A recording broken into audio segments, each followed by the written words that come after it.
The Detroit Red Wings got shut out by the New York Islanders. They fell 5-0. This after the first game between the two saw Detroit fall 7-2. Both games they lost by 5 goals. The Islanders just have Detroit's number right now. More than a really difficult loss, this is something they need to put in the rearview mirror in a hurry because life's about to get a little more challenging. This is your 7-Minute Wings.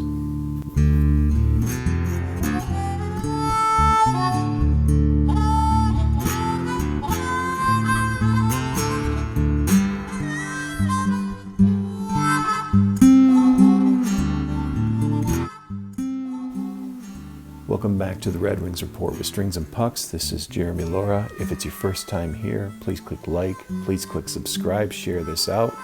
Thank you for everyone who's helping to grow this channel. If you get a chance, head over to hockeyhotstove.com. I'm the Red Wings writer over there.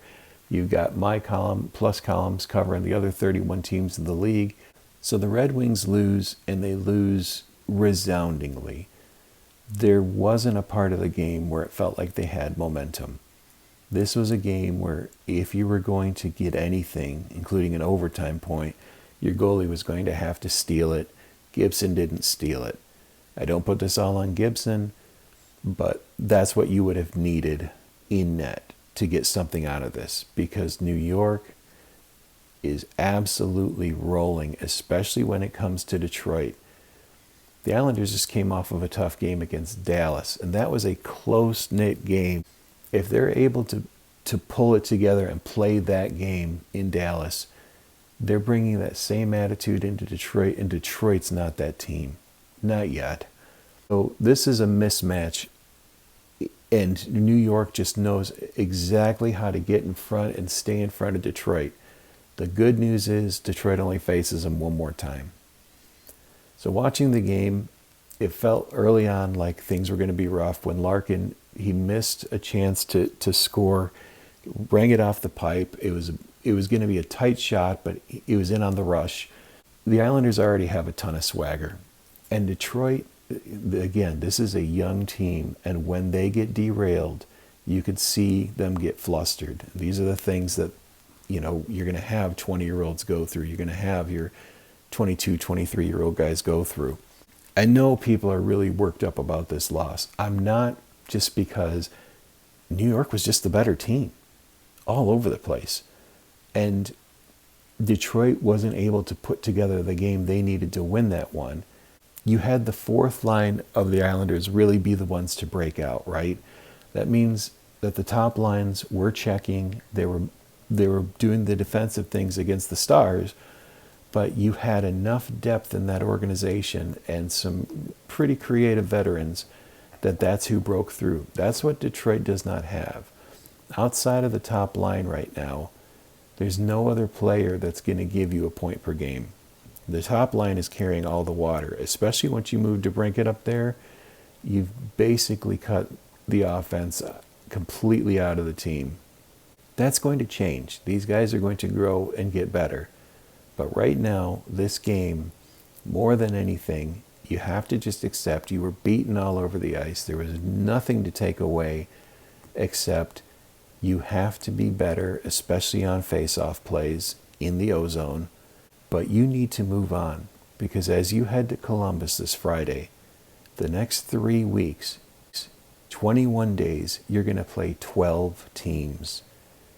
And in that stretch, you're going to head to the farthest time zone possible. They're going to go from Columbus when they meet for the second time. They're going to fly all the way to Seattle and do a West Coast swing, playing games every other day, and come back. So from November 22nd to December 13th, 12 teams, 3 time zones.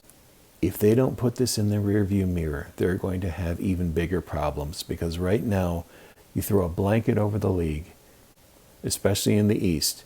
There is not much separation. And in the Atlantic, where Detroit's still sitting on top with 25 points, the bottom team has 18. There's 7 points of separation, but for the most part, there's only one team in the entire East that doesn't have at least 20 points. So these kind of slip-ups right now, it's costly. And I think we're finally going to see some separation in December with all these games crammed together. And again, this is all so the league can work around the Olympic break and take 3 weeks off. They're cramming all these games together, and now Detroit literally has more than a game every other day.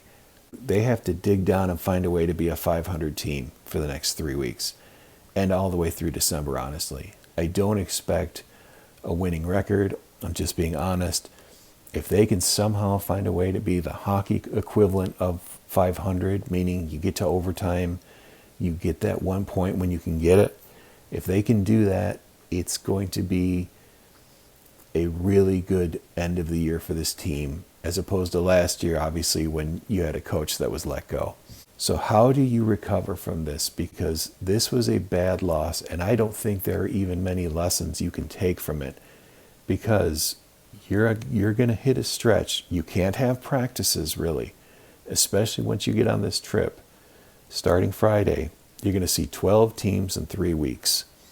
And part of that is going all the way to the West Coast to see Seattle, to see the Western Canadian teams. So I don't know how they put this in the rear view, but they need to come out in Columbus. They need to find a win, and they need to find a way to at least go 500 in this stretch.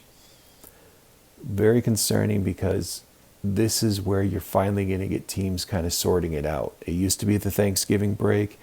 Mickey Redmond said it last night. We may not know till Christmas, really, who's heading toward the playoffs, and even after that, to be honest. So let me know what you think. Do you just throw this one in the rearview mirror? You're not going to get a game stolen by Gibson right now. And how do you find a way to bounce back and at least get points every other game?